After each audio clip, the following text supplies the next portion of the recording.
Hola, bienvenidos a su canal Historial Criminal.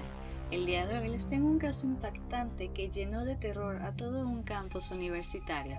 El caso se trata de un cuádruple homicidio ocurrido en la pequeña ciudad universitaria de Moscow, donde fueron localizados los 4 cuerpos de los estudiantes Ethan Chapin, de 20 años, Madison Morgan, de 21, Shanna Kernodle, de 20 y Kaylee Goncalves, de 21 años. Las 4 víctimas fueron localizadas en una casa que compartían cerca del campus universitario alrededor del mediodía del domingo 13 de noviembre del 2022. La policía pudo localizar los cuerpos gracias a una desconcertante llamada al 911 realizada por alguno de los otros 2 compañeros que compartían la casa. Hasta el momento, la policía no ha revelado quién hizo la llamada. Cuando ellos llegaron a la escena y pudieron localizar los cuerpos de los estudiantes ensangrentados aún en sus habitaciones, decidieron iniciar con la investigación de inmediato y clausurar el campus hacia esa parte de la universidad. La Universidad de Idaho emitió una alerta a los estudiantes para que se mantuvieran alejados del área y se refugiaran. El comunicado fue publicado a través de Twitter y decía lo siguiente: la policía de Moscú está investigando un homicidio en Kings Road, cerca del campus. Se desconoce el sospechoso en este momento. Manténganse alejados del área y refúgiense en donde estén. Se pondrá a disposición más información cuando sea posible. Tan solo unas horas después de este comunicado se levantó la orden de refugio y las autoridades dijeron que no había ninguna amenaza en curso, pero se les advirtió a los estudiantes mantenerse alerta por el sospechoso desconocido que aún seguía en libertad.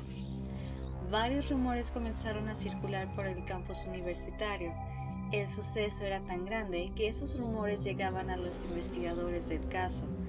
Uno de estos rumores mencionaba la hipótesis de una supuesta víctima que en realidad había sido el culpable de cometer los asesinatos y después quitarse la vida.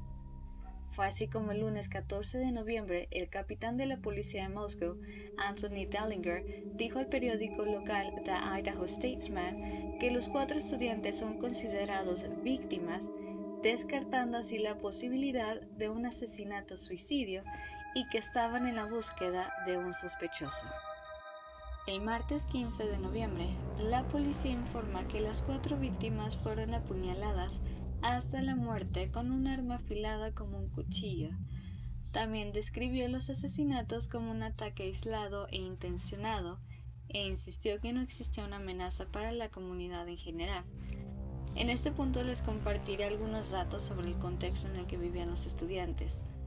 Ethan era estudiante del primer año y miembro de la fraternidad Sigma Chi, mientras que Kaylee, de 21, era estudiante de último año especializada en estudios generales y miembro de la hermandad Alpha Pi.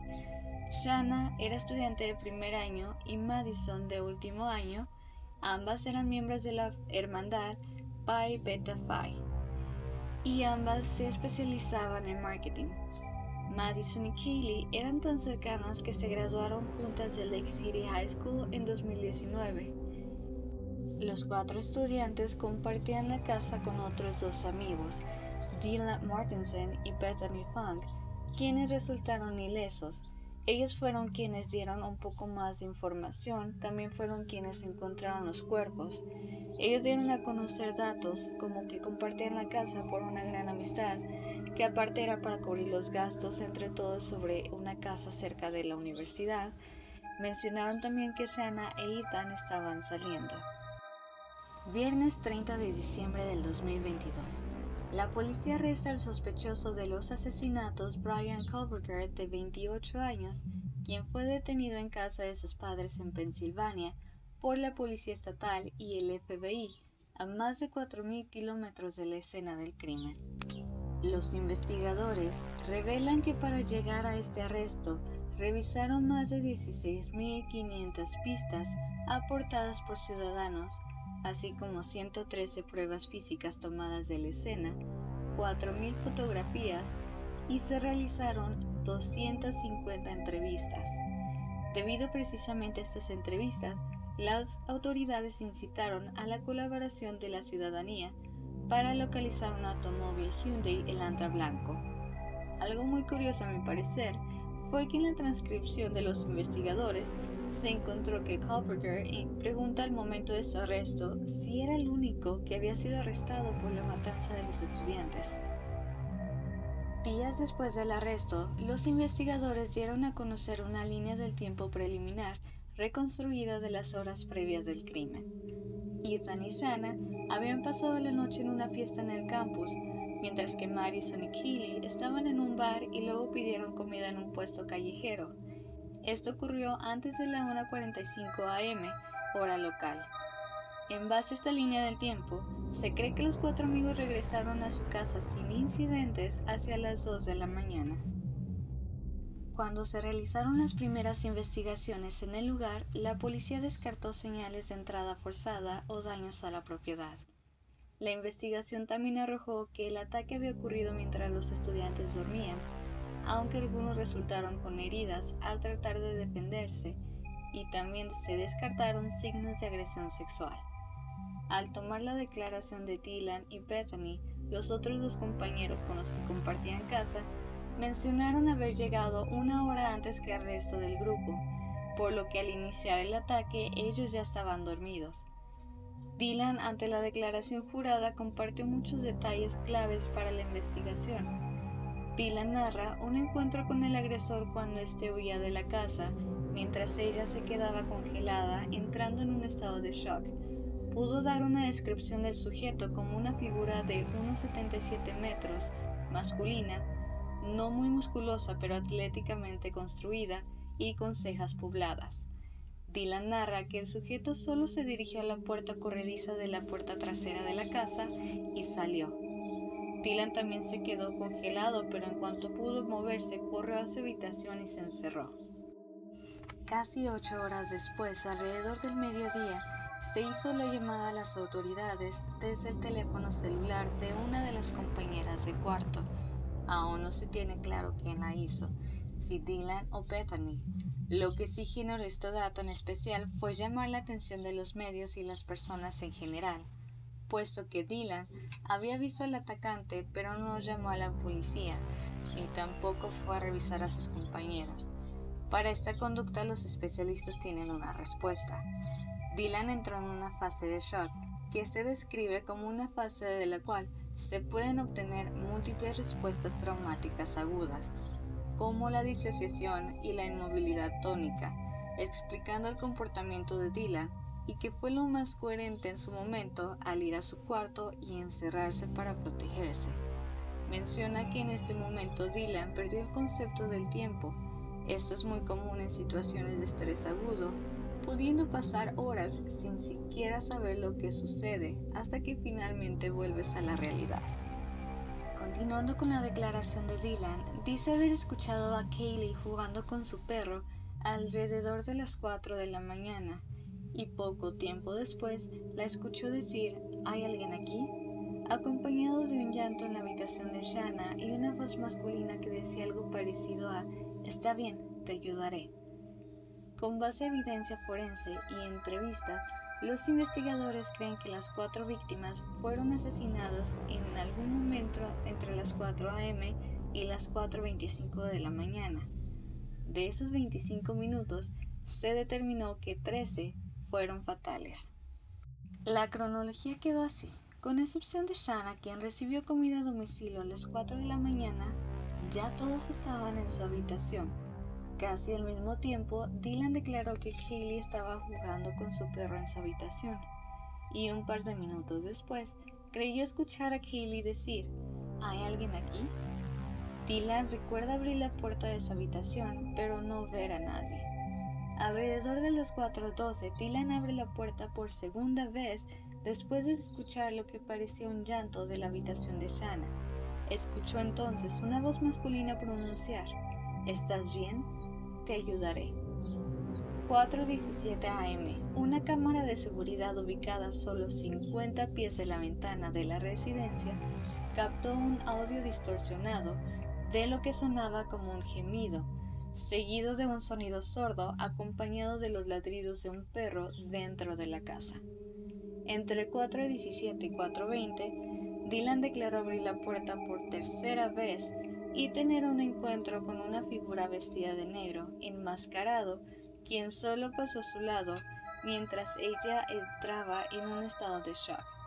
Dylan también ve cómo el sospechoso abandona la escena por la puerta corrediza de vidrio ubicada en la parte trasera de la casa. Se forma un equipo de 130 personas para la investigación del caso. Esto se reunió entre policía local y el FBI. Gracias a una declaración jurada, se pudo reducir lo que al principio se conocía vagamente como un sedán blanco a un Hyundai Elantra 2015. Se rastreó el automóvil y se dio con el paradero de Kohberger, quien estudiaba un posgrado en el Departamento de Justicia Penal y Criminología a 15 minutos de donde ocurrieron los hechos. Antes de la detención de Kohberger, se le asignó un equipo de vigilancia, los cuales testificaron que estaba obsesionado con no dejar huellas y se le vio usar guantes todo el tiempo. Kohberger fue extraditado de Pensilvania, donde estaba en casa de sus padres, a Idaho. Este fue acusado de 4 cargos de asesinato en primer grado y un cargo por robo. También se declaró inocente durante la declaración de la audiencia. Durante la investigación, se habló con los excompañeros de Kohberger, quienes aseguraron que fue víctima de bullying y después se convirtió en un buleador. También se tomó declaración de los compañeros de universidad, quienes mencionaron que es una persona muy callada, rara, muy inteligente, pero con un trato extraño hacia las mujeres. Dentro de las pruebas que se presentaron contra el acusado fueron pruebas de ADN obtenidas en el lugar de los hechos, las cuales se compararon con el perfil obtenido de la basura de la familia del acusado. Se encontraron registros de GPS del celular del sospechoso. Se descubrió mediante esto que estuvo cerca de la casa de las víctimas en varias oportunidades entre junio del 2022 y el día de los hechos. También en casa de sus padres se pudieron localizar un teléfono móvil, guantes negros, máscaras negras, ordenadores portátiles, una navaja Smith & Wesson, un cuchillo en una funda de cuero y el automóvil Hyundai Elantra blanco.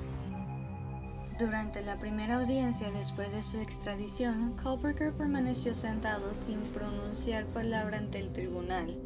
Ante su comparecencia, el lunes 22 de mayo del 2023, un juez leía en voz alta los cargos de asesinato y robo que se le imputaban y preguntaba si el sospechoso estaba preparado para anunciar su declaración, pero en su lugar, el abogado de Kohberger respondió: «Señoría, guardaremos silencio».